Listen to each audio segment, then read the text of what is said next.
Baik, salam berjumpa kembali dengan saya, Pak Cina, dalam sesi video di mana saya mau mencoba menjawab beberapa pertanyaan-pertanyaan atau lontaran daripada saudara Yen Oni NTT ini, di mana dia seolah-olah berbicara mewakili rakyat Papua, dan di luar sana mereka berpikir bahwa dia adalah orang asli Papua. Untuk itu, bersama kita akan melihat pernyataan-pernyataan dari Yen Oni, dan saya akan mencoba menjawabnya satu persatu dalam video-video saya ini. Dan untuk saudara Yen Oni juga terima kasih telah menumbuhkan rasa nasionalisme kami sebagai bangsa Papua, dan kami berterima kasih lewat video-video dia dapat membuat sehingga setiap pemuda Papua bangkit untuk mencintai tanah Papua. Oke, mari kita saksikan pernyataan dari Yen Oni berikut ini. Hei Pak Oni, kau orang apa kah? Kau jangan bikin provokasi.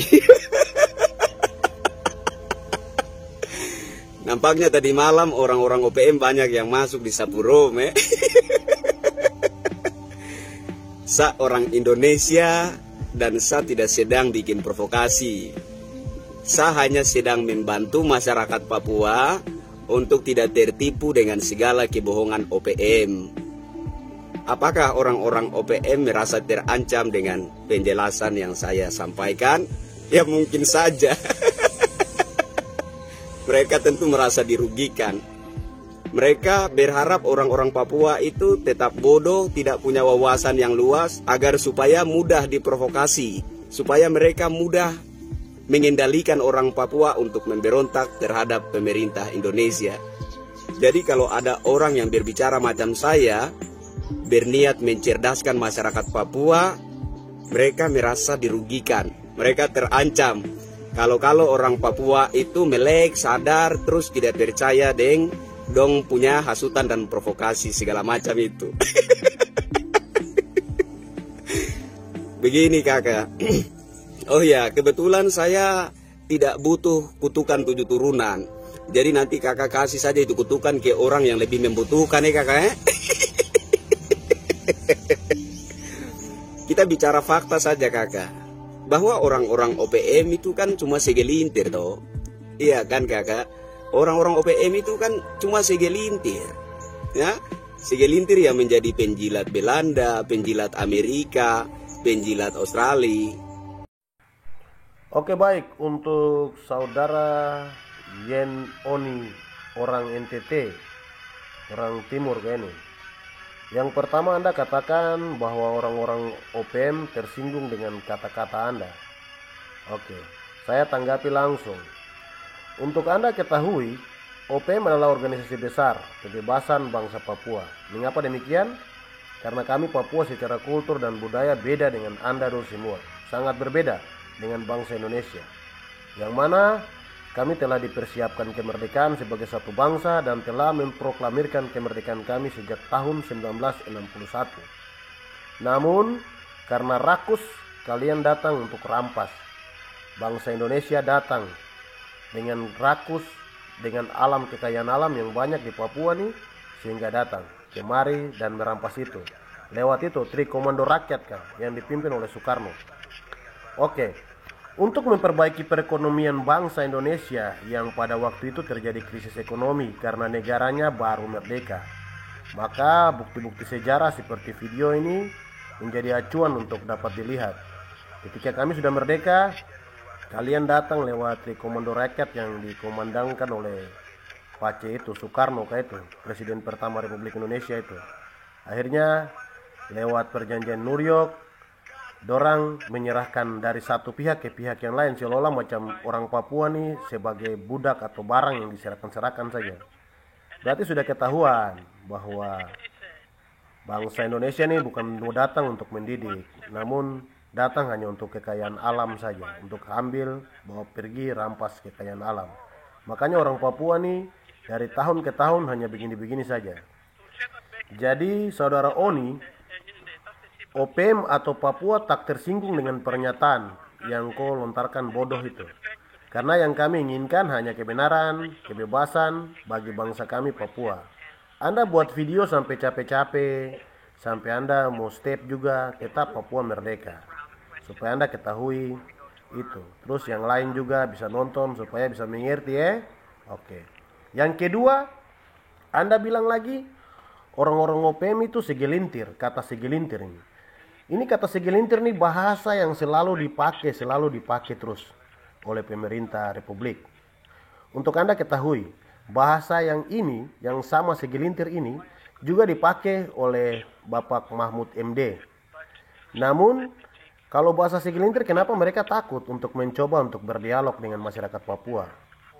Oke, untuk yang ONI, NTT, kau tahu, semua masyarakat Papua adalah OPM dan ingin merdeka. Simpel saja, kenapa pemerintah takut dialog dengan masyarakat Papua kalau hanya segelintir yang ingin merdeka? Berarti Anda ini kan cuma copy paste kata-kata pemerintah. Kalau begitu, besok-besok Anda coba bikin video untuk bagaimana minta kepada pemerintah Republik supaya bisa berdialog dengan masyarakat Papua supaya bisa tahu bahwa apa itu yang orang Papua inginkan. Mungkinkah mereka menginginkan tetap dengan Republik Indonesia atau mereka menginginkan kemerdekaan? Coba saja Anda serukan untuk Bapak Presiden Jokowi supaya mungkin bisa bikin dialog Oke. Baik.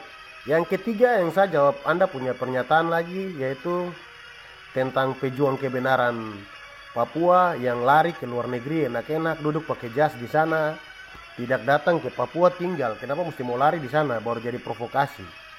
Dan tinggal enak-enak di sana, sedangkan orang Papua dan menderita sini. Kenapa tidak tinggal menderita? Oke, saya klarifikasi kau bahasanya bahwa kau dengar yang ONI orang NTTK yang bikin diri tahu kayak ini. Kau dengar bahwa fakta sejarah itu di mana setiap orang Papua yang mau berbicara kebenaran di tanah Papua itu selalu diperhadapkan dengan moncong senjata oleh militer Indonesia. Padahal mereka memperjuangkan hak masyarakat Papua. Sejak kependudukan Indonesia di atas tanah Papua 1961 itu, orang Papua tuh tinggal di negeri mereka nih seperti di sorga, tapi do rasa itu seperti macam ada di dalam neraka. Di mana terjadi penculikan, pembantaian, pemerkosaan, penghilangan paksa sejak Indonesia menduduki tanah Papua. Suara aspirasi masyarakat Papua selalu dijawab dengan kekerasan oleh militer Indonesia. Itu supaya kau tahu. Jadi jangan kau banyak keluar-keluar kalau kau tidak tahu fakta. Saya kasih tahu untuk kau yang ONI NTT orang timur kayak ini. Oke. Contohnya kau bisa lihat sendiri, kau tahu. Itu contoh-contoh kasus itu seperti macam Bapak TC Luai, itu tokoh-tokoh Papua yang dibantai oleh TNI.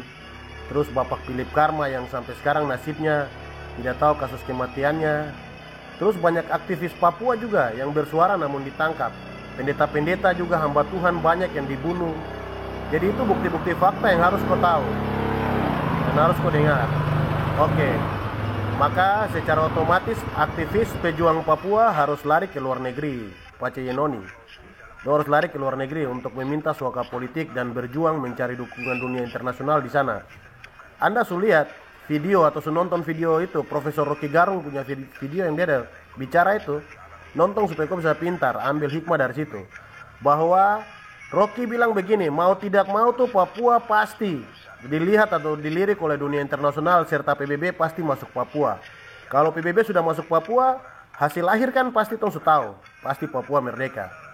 Oke, berikut bukti-bukti itu seperti di video ini ada sidang PBB yang dipimpin langsung oleh Presiden PBB menyatakan bahwa hasil PPRA atau referendum yang waktu itu kan buat itu dapat dicabut dari Papua dan mengembalikan status Papua ke daerah tidak berpemerintahan, yaitu daftar tunggu negara-negara yang siap menentukan nasibnya sendiri.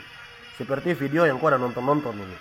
Oke, Yenoni orang NTTK, orang timur, kau dengar baik karena pernyataan gilamu bertubi-tubi terhadap kami bangsa Papua yang mendambakan kemerdekaan, maka terima kasih juga kau sudah bangkitkan orang punya semangat patriotisme sebagai seorang anak bangsa, anak negeri Papua untuk dapat berbicara mewakili anak-anak yang lain. Dan dari saya akan timbul generasi muda-muda lain yang akan bicara dan lantang untuk berbicara, menyuarakan kebenaran.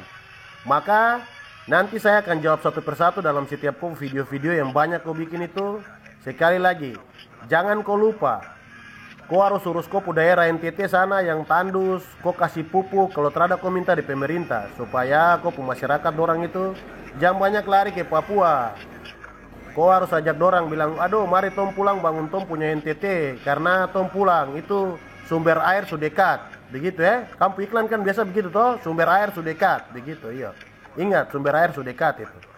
Oke, salam dari saya ya, Pace Papua, hormat.